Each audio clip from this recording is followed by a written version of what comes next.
modernos y el viejo disfraz, y los afiliados subnormalizados, la puta pereza. Quedáis.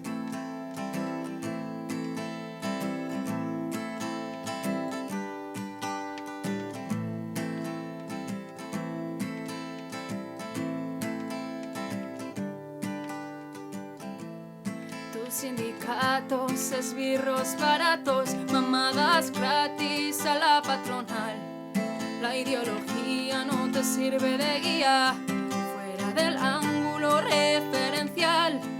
Rojos de vino, borrachos con ese discurso de mierda que lanzas hoy.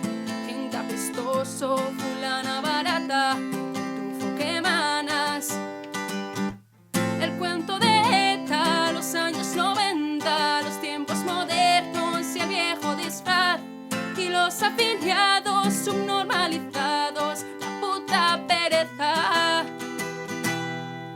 Quedáis.